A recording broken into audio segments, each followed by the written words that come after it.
कल्याणार्थी मुमुक्षुओं को चाहिए कि हमारी हमेशा सोच रहे हम यही सोचते रहें कि यह संसार एक मुसाफिर खाना है, घर हमारा धर्मशाला है। जैसे धर्मशाले में हम जाते हैं तो रात बिता लेते हैं, अपना समय गुजर बसर करके, आराम करके, खा पी करके वहाँ से चल देते हैं। धर्मशाला चाहे जितना सुंदर बना हो, चाहे जितना उसमें चमक दमक के पत्थर लगे हों, चाहे जितना बढ़िया हो, चाहे जितने मंजिल का हो,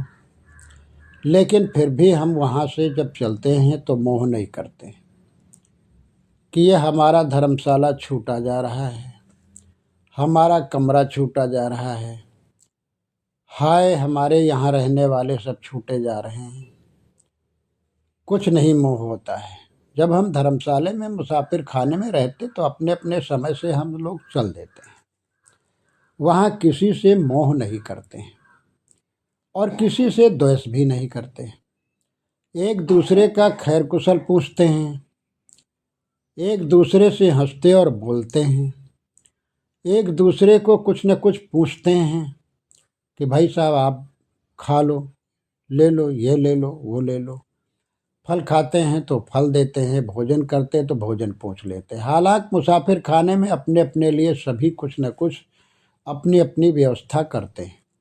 और सभी मुसाफिर जानते हैं कि हमें चल देना है, हमें सुबह चल देना है।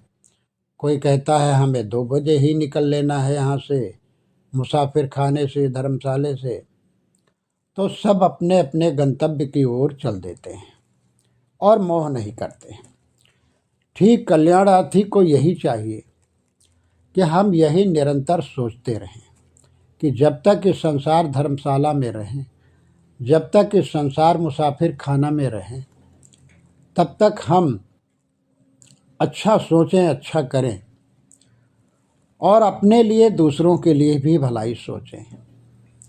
यही मानवता है, यही मानव धर्म है कि सबका हित सोचें, सबकी भलाई के लिए कार्य करें और किसी से वैर भाव न रखें, किसी से द्वेष न करें, किसी के सुख सुविधा को देख करके, साज बात देख करके, धन को समृद्धि देख करके हम ईर्ष्या न करें, द्वेष न करें। तभी हमारा मन निर्मल रहेगा, पवित्र रहेगा, शुद्ध रहेगा और हम आराम से रह करके और यहाँ से हम चले जाएंगे। तो जैसे मुसाफिर खाना में रह करके, धर्मशाला में रह करके कोई मोह नहीं करता, कोई चिपकता नहीं है, कोई हाय तौबा छूटने पर नहीं करता, चलने पर, ठीक इसी तरह से हम प्राणी पदार्थों को प्रयोग में लें, उनसे शुद्ध व्यवहार करें, शुद्ध वाणी बोलें और उनसे इतना मोह ना करें कि किसी के छूटने पर हम अपनी जान तक देने के लिए तैयार हो जाएं। ये न होने पाए क्योंकि हम कल्याण चाहते हैं। आत्म कल्याण तभी होगा जब कहें कबीर ते ऊबरे जाहि न मोह समाए। सदगुरु की कितनी बड़ी अमृतवाणी, अमृत मंत्र है, एक बहुत बड़ा मंत्र है कि साहब सदगुरु कहते हैं तुम अपना संसार से उद्धार चाहते हो, जन्म मृत्यु से छुट्टी चाहते हो कि जन्म का दुख न हो, मृत्यु का दुख न हो और बार बार जन्म और मृत्यु के चक्र में हम ना पड़ें। दैहिक रोग, दैहिक दुख, भौतिक दुख और शारीरिक दुख, मतलब दैहिक दुख, भौतिक दुख और दैविक दुख जो होते हैं अपने कर्मों के द्वारा होते हैं। इनका बार बार दुख हमें सहना न पड़े तो एक ही उपाय है कि हम साधना, भजन, भक्ति, ध्यान करते रहें, स्वाध्याय करते रहें। स्वाध्याय का मतलब ही है, एक तो स्वाध्याय करना, सद पुस्तकों का, सद साहित्यों का अध्ययन करना, सद्गुरुओं की वाणी का अध्ययन करना, वैराग परक वाणी का अध्ययन करना, ज्ञान परक वाणी का अध्ययन करना, धर्म भक्ति से ओतप्रोत वाणियों का अध्ययन करना। और एक स्वाध्याय का मतलब ही होता है स्व मतलब स्वयं, स्वयं का अध्ययन करना, निरीक्षण और परीक्षण करना, स्वयं को देखते रहना, जानते रहना कि मैं चेतन आत्मा निर्विकारी हूँ, मेरे में विकार ना आने पाए, हमारी वाणी में विकार न हो, हमारे मन में विकार न हो, हमारे कर्मों में विकार न हो, हमारे सोचने में विकार ना आए। ये हमेशा सोचते रहें, चिंतन मनन करते रहें। तो साधना भजन भक्ति में लगे रहें तो निश्चित है आप पार हो जाएंगे, सरलता से पार हो जाएंगे। तो अपने आप को निरीक्षण और परीक्षण करते रहो, हमसे कोई गलतियां तो नहीं हो रही हैं। लोग जब कहीं से चलने लगते हैं, कहीं से किसी के घर से चलने लगते हैं, या कहीं मुसाफिर खाने में या कहीं रेलगाड़ी में जाते हैं, लोग बैठते हैं, एक दूसरे से बोलते हैं, हंसते और कहते चले जाते कुछ किस्सा कहानियाँ, कुछ ज्ञान भरी बातें कहते हैं। और जब चलने लगते हैं तो इतना मेल प्रेम हो जाता है, लेकिन चलने लगते तो कहते क्या बताएं भाई साहब, अब उतरना, हमारा स्टेशन आ गया है। ठीक है भाई साहब, ठीक है बहन जी, हमसे कोई बोलने में गलती हो गई हो व्यवहार में तो क्षमा करना। यह करके अपना मन बिल्कुल साफ करने के बाद जाते हैं तो इतना आत्मिक लगाव हो जाता है। लेकिन फिर छोड़ करके चलना पड़ता और कहना पड़ता है कि हमसे कोई गलती हुई हो, हमसे कोई त्रुटि हुई हो तो हमें क्षमा कर देना। जैसे भक्त लोग जब संतों का आगमन होता है, बड़ी सेवा करते हैं और सत्संग करते हैं, सेवा में तन मन धन सब कुछ लगा देते हैं, सब कुछ त्याग कर देते हैं और सेवा में समर्पित हो जाते पूरी तरह से, कोई गलती होने नहीं पाती है। तब भी जब संत महात्मा चलने लगते हैं तो कहते हैं भगवान गुरुदेव प्रभु, मेरे से कोई त्रुटि मेरी सेवा में,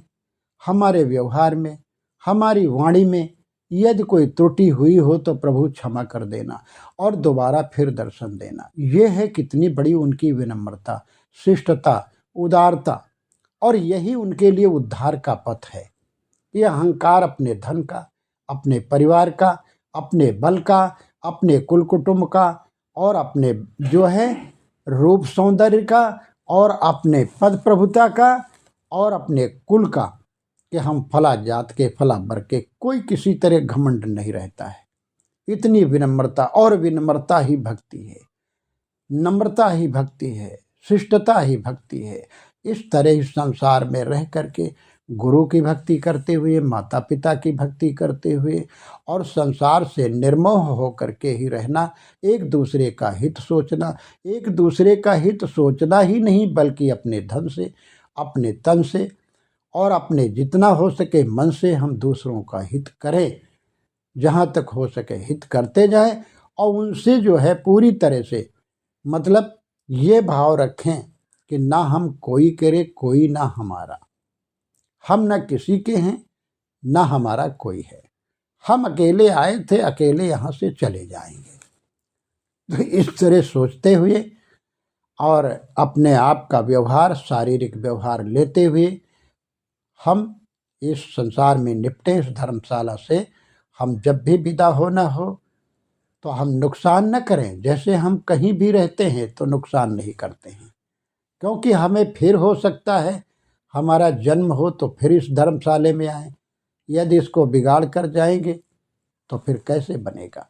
इसलिए आइए हम सब लोग इस संसार धर्मशाला में रह करके प्रेम पूर्वक रह लें, एक दूसरे का हित सोचे और हित करें, करते जाएं और यहाँ से निर्मोह हो करके, विषय वासनाओं से रहित हो करके, दुर्वासनाओं से रहित हो करके अपने मन को स्वच्छ करके, पवित्र करके और साधना भजन भक्ति करते हुए, सद्गुरु के बताए हुए पथ पर चलते हुए अपने मन इंद्रियों को जो है शुद्ध करके और अपने जो है जो अध्यास हमारा है, जो विषयों का अध्यास है और तमाम तरह की जो बुराइयां हैं उनका परित्याग करके उनकी वासना न रह जाए तो जीते जी मोक्ष हो जाएगा। निश्चित है, चाहे गृहस्थी में रहें चाहे विरक्ति में रहें, लेकिन यह भाव अगर है, त्याग का भाव, निर्मोहता का भाव, तो निश्चित है आपका उद्धार होगा, आत्म कल्याण होगा। साहब कहते हैं, कहाँ कबीर